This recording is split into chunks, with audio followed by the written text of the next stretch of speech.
Ladies and gentlemen, this is Dirty Old Gamers. I'm Scott, aka Lord Kane, and with me as always is my partner in crime, Brian. Hello, hello. And today we thought we would try something a little different. We thought we would do a audio-only podcast to see whether or not this could work. And we might include more of these in the future if you guys find what we have to say entertaining or informative in any way. So what? Oh, that's right. We were having a conversation before we started recording about various games that we were talking about possibly playing, and one of them that Brian brought up was Bloodborne, which is one of the Souls-like games that I believe is from Software.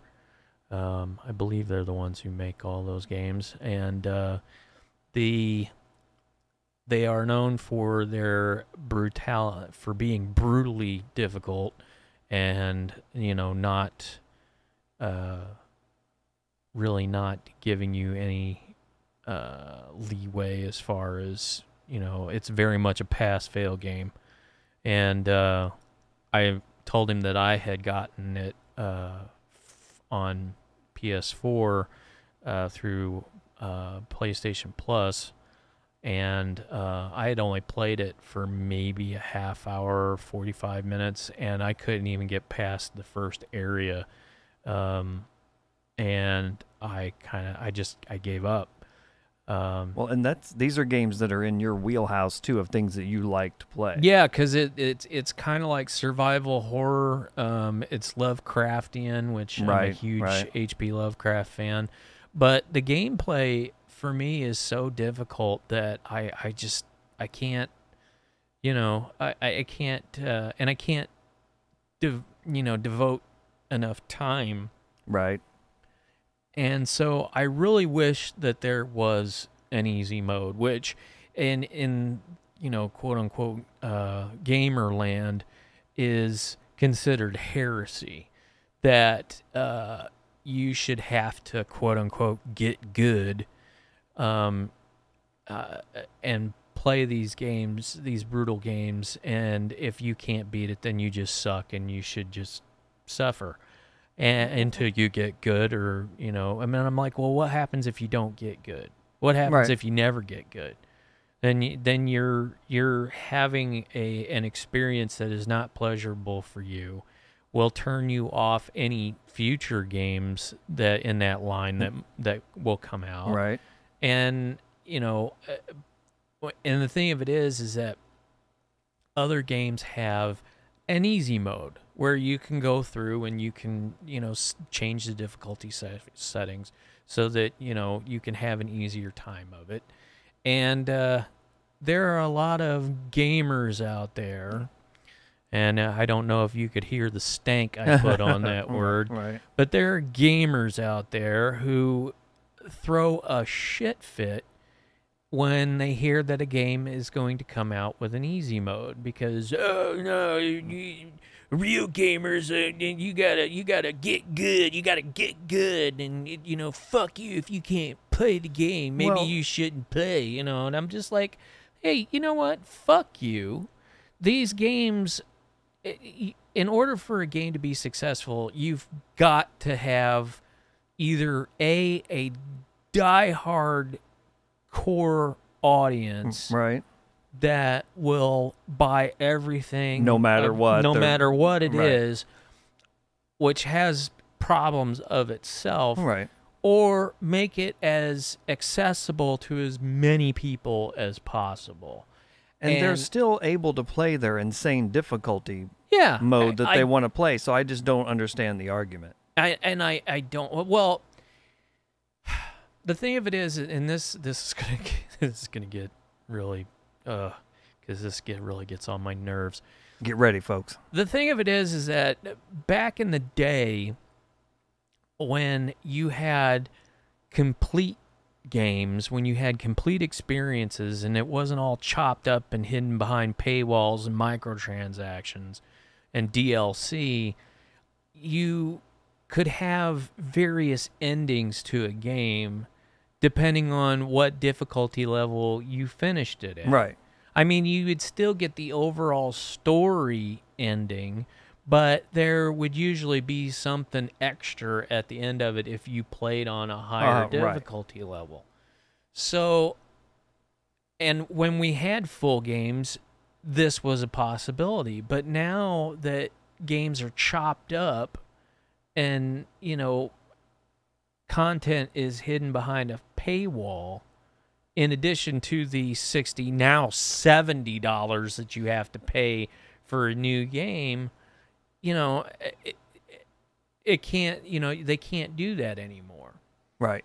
And so I'm like, so these guys are like, well, you shouldn't, you know, you, and this is where we're going to get political, folks, so buckle up. These gamers remind me of the people who don't want to see an increase in the minimum wage, because I don't want you to have what I have unless you've suffered as much or more than me to get it. And that is so petty and so stupid. You know, let them play on the easier level. You know, if that's, you know, and if you want to feel superior to those guys for that, fine. Be my guest. Right, be that way. But don't sit there and say that, you know, games should not have an easy setting.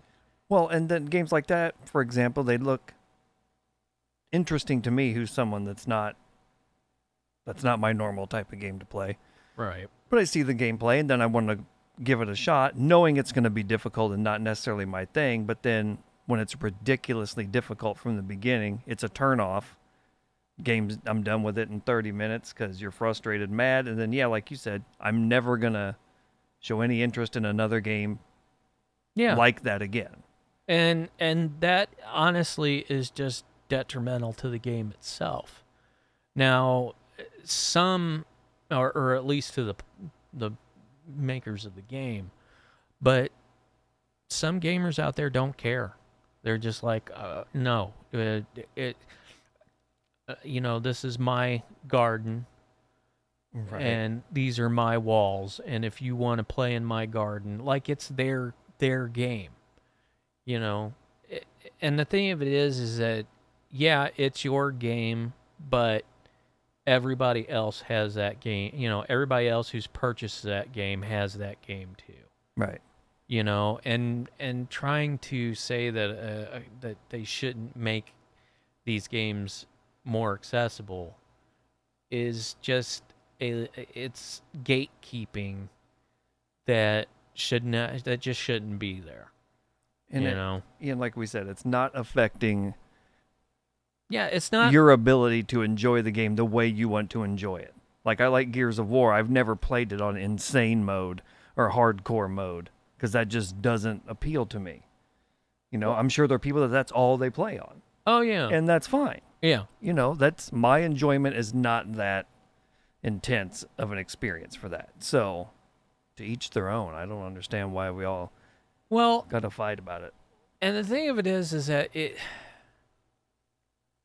part of the blame has to lie on game publishers themselves, because they've shifted the focus away from like narrative,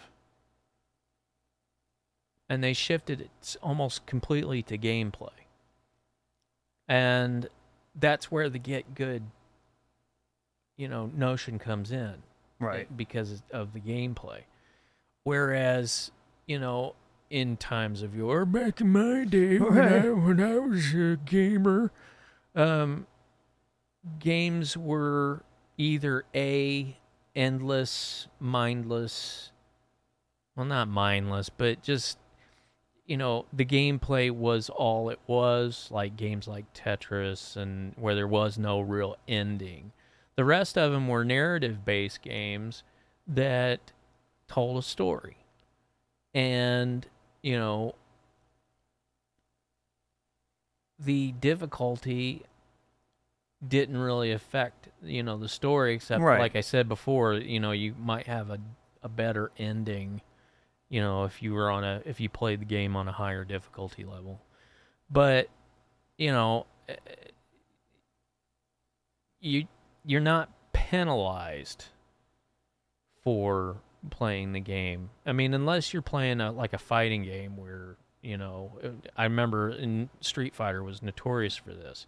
If you could go into the game settings, set the game down to, level 1, go through the game, Right. and it would say, something like, congratulations, now go back and, try and beat it on a higher level. Well, you would get that screen until you until you finished it at the default difficulty level. And then you got a story page, Right. where it says, Ryu went off and blah, blah, blah, Right. and had further adventures and so on. And then I can't remember if there was different ending if you went For each past level. that, but it wouldn't surprise me if they did, and I'm sure there were a lot of games that did just that. I mean, the first game I ever came across that had that was Castlevania 2 on the NES. It had different endings depending on how quickly you got through the game. So it rewarded you for speed as opposed to... Yeah, you had a bad ending, you had a mediocre ending, and then you had the best ending, which I remember because I got all 3 endings. I played it through enough to get all 3 endings. And, like, the first ending is just a black and white picture of, your character Simon Belmont at Dracula's grave. And he dies, and he slumps to the ground, and it said that he succumbed to his wounds, but blah blah blah. And then the second one was in color, and I think he kneels down again, and I can't remember if he dies or if he lives. But then the third one was also in color, and it had it to where I think he survives, but the screen darkens, and then it comes back up, and it's nighttime at the grave. He's gone, but all of a sudden a hand comes up out of the grave, and that was considered the best ending. And, that was cool. I love having games that would do that. They really don't do that anymore. No. But again, it's going back to, like I said, the games being cut up and, not getting a full experience. It's like you think you finished the game, but then, you find out, well, if you really want the full story, the full experience, you need to get this DLC, and it's like another $15 and... Well, hell, I mean, some of them, they're charging full price for another full game, and you're only getting maybe an hour or 2 of additional content. Yeah. There's so many things wrong with gaming today, and we'll get to those. Stay on topic. Remember. Okay, well, get. So good. Wrap this one up. Well, every game should have a choice of difficulty levels. Right.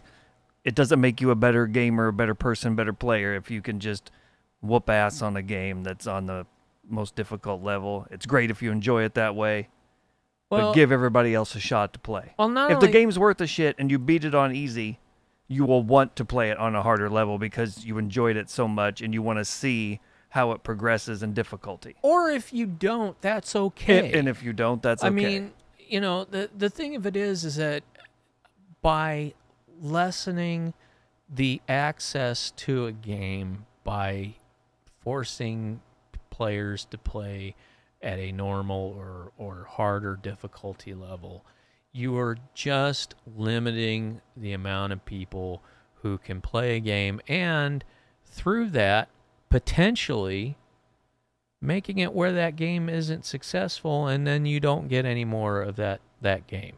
Right. So support the games you love.